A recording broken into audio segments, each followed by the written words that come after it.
مکہ کا شہر ہے اور گلیوں میں ایک شخص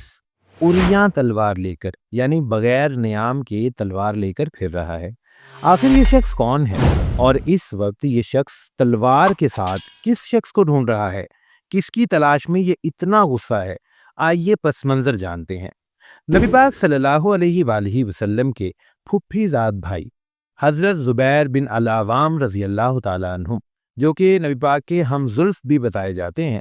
یہ بنو اسد کے قبیلے سے ہی تھے اور ان کا شمار ان چند لوگوں میں ہوتا ہے جنہوں نے دین اسلام کو شروع میں قبول کیا۔ اب دراصل اس وقت کے بارے میں آپ کو بتاؤں کہ وہ ایسے دن تھے جن دنوں میں اسلام کا قبول کرنا ایسا ہی تھا جیسے اپنے آپ کو ڈائریکٹ کسی مصیبت میں ڈال لینا،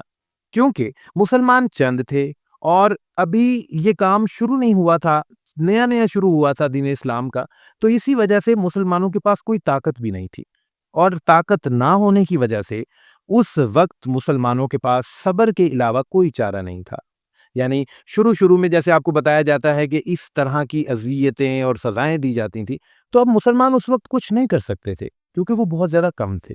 ٹھیک حضرت زبیر بن العوام رضی اللہ تعالیٰ عنہ کے بارے میں بھی یہ بتایا جاتا ہے کہ ان کے چچا نے انہیں تپتی ہوئی آگ کے اوپر زنجیروں کے ساتھ باندھ دیا تھا تاکہ یہ دین اسلام کو ترک کر دیں اور مسلمان نہ رہیں، لیکن انہوں نے صبر کیا، استقامت قائم رکھی اور انہوں نے یہی بات کہی کہ میں دین اسلام کو نہیں چھوڑ سکتا۔ پھر اب یہاں پر پتہ یہ چلتا ہے کہ دین اسلام کی خاطر پہلی تلوار جس بندے نے نکالی تھی وہ بھی یہی تھے حضرت زبیر بن العوام رضی اللہ تعالیٰ عنہ۔ دراصل ہوا یوں کہ انہیں ایک افواہ چلی اور انہیں پتہ چلی کہ نعوذ باللہ معاذ اللہ نبی پاک صلی اللہ علیہ وآلہ وسلم کو کسی نے شہید کر دیا ہے۔ اب جب انہیں یہ بات پتہ چلی تو یہ ایسے غضبناک ہوئے کہ تلوار نکالی اور کسی کا ڈر نہیں،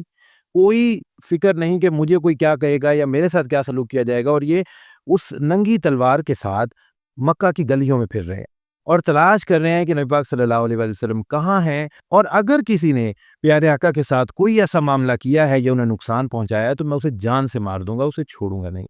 پھر یوں ہی یہ ڈھونڈتے پھرتے ہیں۔ اس طرح وہ فرسٹ ٹائٹل کے پہلی تلوار جو اسلام کی خاطر کسی نے اٹھائی وہ انہیں ملا، وہ یہی تھے حضرت زبیر بن العوام رضی اللہ تعالیٰ عنہ۔ پھر یہ ڈھونڈتے پیارے آقا تک پہنچتے ہیں۔ پیارے آقا جب انہیں دیکھتے ہیں تو وہ بتایا جاتا ہے، جس بات کا یہ مکمل مکالمے کا مفہوم ہے کہ وہ پوچھتے ہیں کہ زبیر تمہیں کیا ہوا، یعنی یہ کیا ہو گیا، کیسی حالت ہے؟ تو انہوں نے پھر آگے سے بتایا کہ یہ افواہ میں نے سنی تھی جس کی وجہ سے میں نے یہ کام کیا تلوار لے کر، یعنی میں ڈھونڈ رہا تھا کہ کون ہے اس کے پیچھے، اس کو میں چھوڑوں گا نہیں۔ پھر نبی پاک تلوار کو پیار سے تھامتے ہیں اور حضرت زبیر رضی اللہ تعالیٰ عنہ کو دعائیں دیتے ہیں اور انہیں وہ مقام دیتے ہیں اللہ کے حکم سے جس کا کوئی ثانی نہیں۔ پھر یہی حضرت زبیر بن العوام رضی اللہ تعالیٰ عنہ ایسے جنگجو بنتے ہیں، یہ اسلام کے ایسے لوگوں میں شمار تھا ان کا